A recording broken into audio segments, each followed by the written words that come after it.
खेलदार साहब, आपकी जानिब आना चाहूँगी। अब गवर्नमेंट ऑफ की जानिब से क्या स्टांस लिया जा रहा है, क्या इनिशिएट किया जा रहा है? क्योंकि ये तो हम कह चुके हैं कि हम इनिशिएटिव एसच नहीं लेंगे, लेकिन अगर कुछ हुआ तो फिर हम रिटेलिएट करेंगे, उससे हम पीछे नहीं हटेंगे और भरपूर तरीके से करेंगे। लेकिन अभी कुछ दिनों से हम देख रहे हैं कि थोड़ी सी खामोशी भी नज़र आ रही है और बीच में काफ़ी सारे ममालिक भी अब बोलते हुए नज़र आ रहे हैं। ज़ाहिर है हर कोई चाहता है कि खत्ते में अमन रहे, और ख़ास तौर पर इस वक्त जो हालात हैं, जो मईशत है, जिस तरह से इस वक्त पूरी दुनिया चल रही है, उस पर क्या समझ रहे हैं आप? आगे आने वाले दिनों में गवर्नमेंट ऑफ पाकिस्तान की जानिब से मजीद क्या ऐसे इकदाम उठाए जाएंगे, क्या स्टेप्स लिए जाएंगे ताकि इस मामले को कूल डाउन किया जा सके? जी, बहुत शुक्रिया, आपने अपने प्रोग्राम में मदऊ किया और मुझे मौका फराहम किया कि मैं अपनी बात नुक्ता नज़र पेश कर सकूं। देखें, बात आपने जो फरमाया बिल्कुल बात सही है। पाकिस्तान जो है उसका वाज़ेह बयानिया है और हम किसी भी जंग की जो है बात नहीं करते हैं, ना हम करना चाहते हैं। मगर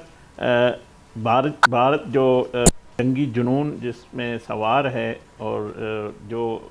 ये जो पहलगाम के ड्रामे के बाद पाकिस्तान को निशाना बनाने के लिए उसने हिकमत अमली की और जो इक़दामात किए, सिंतास मुआहदे के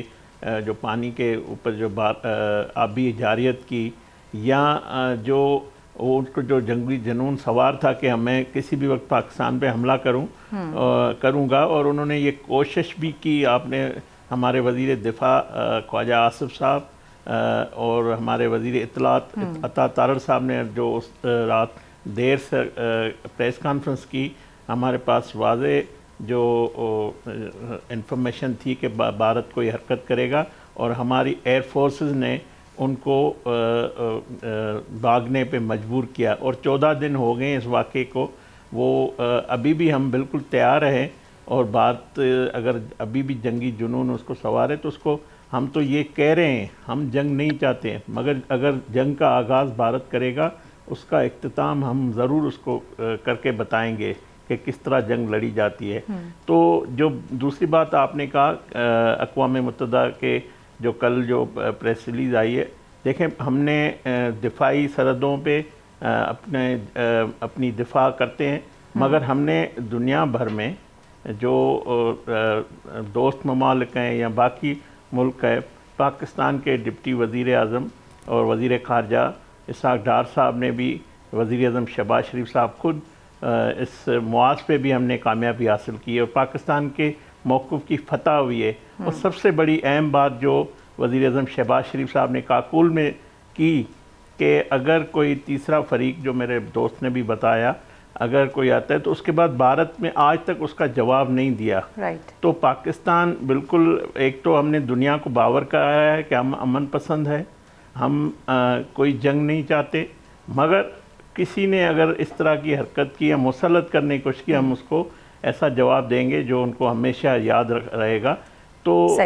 मैं समझता हूँ पाकिस्तान का ये जो नैरेटिव है इसको दुनिया में पजीराई हुई है और उससे पाकिस्तान को कामयाबी हासिल हुई है। और मगर हम ये बिल्कुल हर लम्हे तैयार हैं कि हमें ये ख़तरा जो जंग का है वो टला नहीं है, और भारत किसी भी वक्त कोई ऐसा एडवेंचर करेगा तो उसका हमारी अफवाज, हमारे सिपाही सालार जनरल आसिम मुनीर साहब, जो उसका हौसला है और पूरी कौम का हौसला उसने बुलंद किया है, पूरी कौम एक साथ जुड़ी हुई है। और आपने देखा सेनेट और नेशनल असम्बली में हमारे सियासी इख्तलाफात कितने भी गहरे हों, हमारी सियासी तकसीम ज़रूर हमारे पास है, मगर इस पे मैं समझता हूँ जो अपोजिशन लीडर कल उमर अयूब साहब ने या पहले शिबली फराज साहब ने भी, और जमात होने के हिस्से से भी उनका मौक़िफ़ भी, और हम सब एक पेज पे हैं इस मसले पे। सब्सक्राइब करें और बेल दबाएं ताकि कोई खबर रह न जाए।